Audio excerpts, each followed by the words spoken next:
दोस्तों, आप देखना शुरू कर चुके हैं दी लाइव इंडिया। मैं हूं आपका होस्ट मोहम्मद मुर्तज़ा। अभी हम जहां मौजूद हैं ग्राम पंचायत राज बरियौल, जो केवटी प्रखंड और अंचल अंतर्गत आता है। यहां पे कुछ लोग मौजूद हैं, हम उनसे बात करेंगे। अभी हम मौजूद हैं वार्ड नंबर 1 में और यहाँ पे हमारे साथ जो मौजूद हैं उनसे हम बात करेंगे पंचायत स्तरीय विकास के बारे में और पंचायत में ऐसी कौन सी विकास है जो नहीं हो सकी है इन लोगों के अनुसार। आइए बात करते हैं। क्या नाम है आपका? मेरा नाम मोहम्मद उमर फारूक है उर्फ यास है। वार्ड नंबर 1 के निवासी हैं। पंचायत स्तर पे जो काम हुआ है पिछले पंचवर्षीय योजनाओं में, उससे आप कितना संतुष्ट हैं या आप संतुष्ट नहीं हैं? संतुष्ट बिल्कुल भी नहीं है, चूँकि यहाँ पे जो भी कार्य हुआ है, इसको 1 नंबर हुआ, 8 नंबर हुआ, 7 नंबर, इस सब को अनदेखी किया गया है।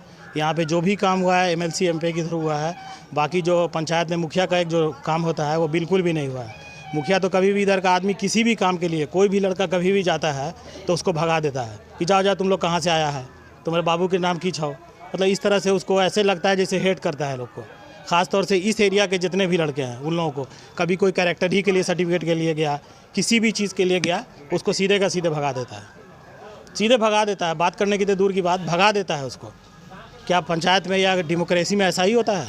लेकिन हम लोग झेल रहे हैं, लास्ट 5 ईयर से झेल रहे हैं। कहा उसके भी 5 ईयर से, 10 ईयर से तो ऑलमोस्ट हो गया। सरकार की बहुत सारी ऐसी महत्वाकांक्षी योजनाएं हैं जिसमें नल जल है, गली नाली है और शौचालय है। इन तीनों के परिप्रेक्ष्य में अगर इस पंचायत राज के बारे में बात किया जाए, बरियौल पंचायत में क्या क्या विकास हुआ, इन तीनों के परिप्रेक्ष्य में बात कीजिए। एक उसमें हम सबसे अहम बात बोलेंगे कि 1 नंबर वार्ड में ODS घोषित है, लेकिन आप यहाँ से जाइएगा वहाँ तक पूरा लैट्रिन रोड पे यहाँ से तक वहाँ तक कंप्लीट किया हुआ है, आप देख सकते हैं। जबकि ये वार्ड जो है ODS घोषित है। ODS होने के बावजूद भी रोड पे तो शौचालय बना ही नहीं, तब ना पब्लिक वहाँ पे पूरे रोड पे लैट्रिन कर रहा है। अगर शौचालय की योजना पूरी हो जाती तो शायद रोड पे लोग लैट्रिन नहीं करता। आप जाकर देख सकते हैं, इतना आना जाना तहस नहस है कि कोई भी आदमी आता नहीं। अगर 4 व्हीलर से आप आइएगा, पूरा गाड़ी आपका इतना बदबू देगा कि मत पूछिए। और कम्प्लीटली यहाँ पे करता है। 1 नंबर वार्ड में आप यहाँ से मेन रोड पे जाइए, 10 कदम आगे है। ODS घोषित होने के बावजूद भी, और इस बात को मेरे भैया ने मुखिया जी को बोला भी था कि भाई ये है, हम नहीं हुआ तो DM को कंप्लेन करेंगे, तो बस हवा में रह गया सब बात। अगर शौचालय की पूरी योजना कंप्लीट होती थोड़ा बहुत भी, तो ये आपको दृश्य नहीं देखने को मिलता। त्रिस्तरीय पंचायती राज जो संस्था है, उसके अंतर्गत जनप्रतिनिधि चुनने का अधिकार आपको संविधान दिया है और आप जो अपना मतदान करते हैं, इसका ये मतलब होता है कि आप अपने ख्वाबों का बटन दबाते हैं। इस बार 15 तारीख को केवटी प्रखंड अंतर्गत पंचायत राज का चुनाव होने जा रहा है। इस बार आपको क्या देखना चाहेंगे कैंडिडेट के अंदर? हम लोग कैंडिडेट देखना चाहते हैं जो जुझारू हो, पब्लिक के बीच में रहे, पब्लिक से प्यार से मोहब्बत से बात करे, किसी को तकलीफ़ उससे न हो और पब्लिक का जो काम है वो करे। हम लोग ऐसे कैंडिडेट चुनने के ख्वाहिशमंद हैं। पिछली बार जो आपने चुना, 5 वर्षों से देखते आ रहे हैं, जो भी आपके पंचायत के हेड हैं, पंचायत प्रधान जो मुखिया होते हैं, आप उनसे कितना संतुष्ट हैं? जो बरियौल एरिया है, मुस्लिम एरिया, ख़ास करके बरियौल का, जैसे 1 नंबर वार्ड हो गया, 8 नंबर वार्ड हो गया, 2 नंबर वार्ड हो गया, 9 नंबर वार्ड हो गया, ये मुस्लिम बहुमूल्य क्षेत्र है। यहाँ तो एक तगारी मिट्टी भी नहीं रखी गई है। ये 5 साल ख़त्म भी हो गया, तो हम लोग मजबूरन होकर कोई नया मुखिया को चुनने के लिए ख्वाहिशमंद हैं। पंचायत में मुखिया के योजना अंतर्गत अभी बहुत सारे पंचायतों में सोलर लाइट लगाया गया। क्या इस पंचायत के इस वार्ड में लगाया गया सोलर लाइट?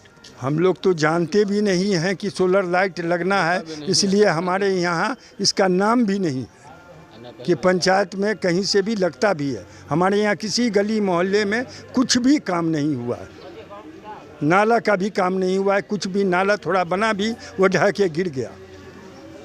आप आगे आइए। सरकार की एक बहुत ही मशहूर और महत्वाकांक्षी योजना है नल जल। पानी पिए हैं अभी तक?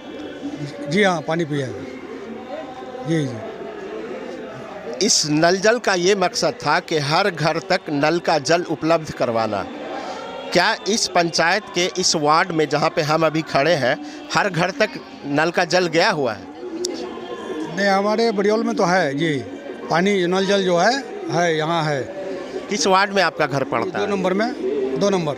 यही जहाँ पे हम अभी नहीं खड़े नहीं, हैं। 2 नंबर आगे है अच्छा अच्छा। जी।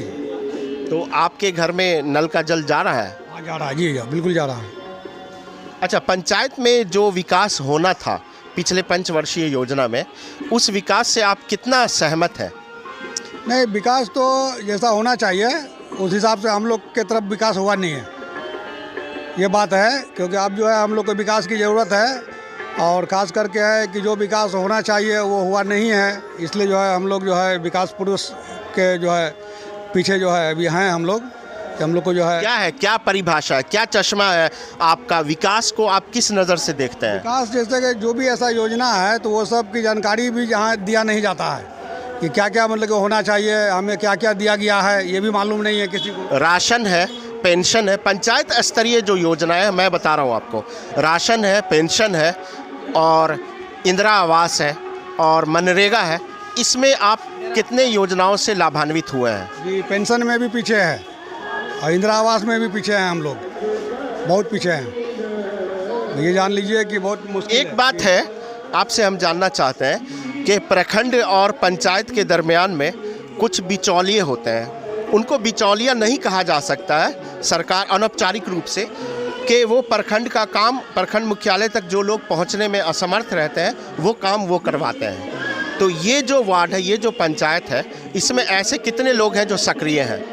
बहुत सारे लोग हैं। जलयन योजना में तो पूरा का पूरा वही लोग हैं। 3% मुखिया को डायरेक्ट कमीशन मिलता है, खुलेआम सारे लोग जानते हैं, और पूरा का पूरा ऑन पेपर ये लोग काम कंप्लीट कर देता है। अब हम लोग जैसे बोले, आप मनरेगा की बात कर रहे थे, तो मनरेगा के तहत हम लोगों ने कई बार बोला, हम लोग का कब्रिस्तान जो है बहुत ही गड्ढे में है। हम लोग अपना पैसा कलेक्ट करके लास्ट ईयर सैलाब हमेशा आ जाता है तो 150-200 टेलर मिट्टी उसमें भरवाया, तभी भी पूरा नहीं। और अभी भी देखिए कि पूरा का पूरा पानी उसमें लगा हुआ है, और ये एरिया पे पूरा बाढ़ आ जाता है, सारे नाला को बंद कर दिया गया। जहाँ तहाँ देखिएगा पानी का पूरा है, हम लोग का खेती नहीं हो रहा है, सब में पूरा नाली पानी उसमें अटका हुआ है। जल नल योजना तो सिर्फ पेपर पे लिपाप होती है और कुछ नहीं है। आप जाके देखिए, किसी का नल है, सबका गायब है, सब परमानेंट उसको कस दिया गया है। और जल नल योजना में सबको पैसा पहुंच गया, सब अपना अपना लेके ऐश कर रहा है। पेंशन एवं राशन पे भी बात कर लीजिए। पेंशन और राशन कार्ड में भी बहुत सारे लोगों को, जैसे जो लोग उसके वंचित हैं तो उनको तक पहुंचना चाहिए, लेकिन उनको पहुंच नहीं रहा है। जिनका अपना दबदबा है तो फलाने साहब को दे दिए तो जाके ले लिया, हो गया। लेकिन एक्चुअल जिसको पहुंचना चाहिए नीचे से, सरकार की योजना तो वही होता है कि जो सबसे नीचे आदमी है पहले उस स्तर तक पहुँचे। तो यहाँ उल्टा हो गया कि जो ऊपर स्तर में पहुँचे हुए हैं, जिनको नहीं चाहिए उनको पहुँच जा रहा है, जिनको मिलना चाहिए एक्चुअल उसको नहीं मिल रहा है। आपके नज़र से, आपके नज़रिए से अगर हम देखना चाहें तो इस पंचायत में कौन सा विकास का जो काम है वो नहीं हो सका पिछले पंचवर्षीय में, जो अब आने वाले पंचवर्षीय में आप देखना चाहते हैं? देखिए, हम चाह रहे हैं कि यहाँ पे तो एक जो नया जनरेशन हम लोग का आ रहा है, एजुकेशन को लेकर, जैसे स्कूल हमारा यहाँ पे है, छोटे बच्चे नीचे लेवल के ही पढ़ते हैं। आज के डेट में किसी को भी थोड़ा सा पैसा हो जाता है, बच्चे को बाहर भेज देते हैं। लेकिन हमारे समाज में जो सबसे नीचे लेवल का है, उसमें जो स्कूल में चल रहा है, तो वो शिक्षा भी हम लोग का गायब है। अब बच्चे ज़मीन पर बैठ के पढ़ रहे हैं, तो ये तो सरकार ही ना उसको देखेगा। एजुकेशन के लिए भी मुखिया ही उसको प्रोवाइड करता है, बहुत सारे टीचर को देखना, ये करना, या उनमें जो दाना वाना जो मिलता है बच्चे लोग को, खिचड़ी का योजना, ये सब तो उसके तहत जाना चाहिए था। वो सब नहीं है, वो सब ठीक होना चाहिए। इज्जत घर जानते हैं आप किसको कहते हैं? इज्जत घर नहीं जानता। सही बोले। हाँ, ठीक है। खुले में शौचालय मुक्त सरकार की एक बहुत अहम महत्वाकांक्षी योजनाएं हैं, जिनके अंतर्गत ये कहा गया है कि ग्रामीण स्तर पे गाँवों को खुले में शौच मुक्त करना है। जहाँ पे हम खड़े हैं, जिस वार्ड में हैं हम, यहाँ पे अभी आप पीछे बात भी किए थे, लेकिन इसको रोकने के लिए सामाजिक स्तर पे क्या कदम उठाना चाहिए? देखिए, इसके लिए तो हम लोग को खुद अवेयर होना चाहिए, लेकिन हम लोग में अवेयरनेस की भी कमी है। जैसे मैंने इसकी बात किए थे, हम रहते रहे कि यहाँ पे ओडीएस घोषित होने के बावजूद लोग रोड पे शौचालय कर रहे हैं, एकदम ओपनली कर रहे हैं। आप 7 बजे शाम में जाइए और इसी रास्ते पे जो मेन रोड को कनेक्टेड है, जबकि शौचालय निर्माण पे प्रोत्साहन राशि के तौर पे सरकार 12,000 रुपये राशि भी देती है। हाँ, आप 12,000 रुपये राशि दे, सबका फोटो खींच के सब पैसा ले भी चुका होगा। और ओडीएस घोषित होने का मतलब क्या है कि हर घर में वो पहुंच चुका है 12,000 रुपया। लेकिन किसी के यहाँ भी आप जाकर देखिए, शौचालय नहीं बना होगा तब तो वो रोड पे कर रहा है। और 1 नंबर ही की बात कर रहा हूँ मैं। आप इसको अभी रिकॉर्डिंग करके देखिए, 10 कदम दूर है, ज़्यादा दूर नहीं है। ये सबसे बड़ा प्रॉब्लम हम लोग को यहाँ पे आने का है, सबसे बड़ा मेन प्रॉब्लम ये है कि शौचालय के निर्माण में जितना पैसा सरकार खर्च कर दिया, लेकिन किसी के यहाँ शौचालय बना नहीं होगा। जनप्रतिनिधि तो आपके बीच के ही है ना? बिल्कुल हमारे बीच के हैं, लेकिन उनका दर्शन होगा तब ना हम लोग कोई बात करेंगे उनसे। फिर 15 तारीख को महापर्व है, प्रजातांत्रिक महापर्व है। फिर आप ऐसे चेहरे को चुनेंगे जो 5 वर्षों तक आपके सपनों को वो अपने पैर तले रौंदेंगे। इसलिए मैंने इस बार काफ़ी लड़का लोग, जो यंग लड़का है, और आपके माध्यम से भी उनको कहना चाह रहा हूँ कि वोट एकदम सोच समझ के दो, क्योंकि साल में 1825 दिन होता है। अगर तुम उस चीज़ को सोचोगे कि हम 5 दिन में कर लें, तो 1825 दिन के सोचो कैसे गुजारोगे तुम। उसको एक बार अच्छे से डिसीजन करके जो उस लाख के कैंडिडेट लगते हो, तुम एक तरफ होकर यूनाइट होकर उसको वोट दो और जिताओ, ताकि वो तुम्हारा जो भी कार्य है उसको तुम्हारे हिसाब से वो कर सके। एकदम सोच समझ के, ये नहीं कि किसी भी आदमी को दे दिया, वो मेरे 500 रुपया दे दिया तो उसके पीछे वोट दिया। एकदम सोच समझ कर, अवेयर होकर कि कितना साल में दिन होता है, 5 साल में कितना दिन होगा, उसको कैलकुलेट करके ये देखो कि उसमें हम कैसे गुजारेंगे, और यूनाइट होकर ईमानदारी से वोट दो। एकदम ईमानदारी से वोट दो, जो तुमको, चूँकि उन्हीं के बीच तुमको रहना है, उन्हीं के साथ चलना है, तो एक ऐसा चुनो जो तुम्हारे साथ रहे और तुम्हारे कार्य में हमेशा हाथ बटाए। बहुत बहुत धन्यवाद। अभी हम ग्राम पंचायत राज बरियौल पंचायत के अंतर्गत हैं और सारांश में यही है कहना इनका कि जो भी वोटर्स हैं, जो भी मतदाता हैं, उनको ये अवेयर करना चाहते हैं। त्रिस्तरीय पंचायती राज संस्थान का जो निर्माण किया गया, उसमें कोई भी पंचायत, कोई भी ग्राम पंचायत राज, किसी भी एडमिनिस्ट्रेशन का एक बेसिक यूनिट होता है, और प्रखंड मुख्यालय या ज़िला मुख्यालय से दूरी पे इसलिए दिया जाता है कि यहाँ के जो जनप्रतिनिधि हैं, जो चुने हुए जनता के प्रतिनिधि हैं, वो जन जन तक सरकार की विभिन्न योजनाओं को पहुँचाए, ईमानदारी से पहुँचाए और उनका काम करे। इसी क्रम में हम अभी मौजूद थे और इसी के साथ साथ हम आपसे विदा होते हैं।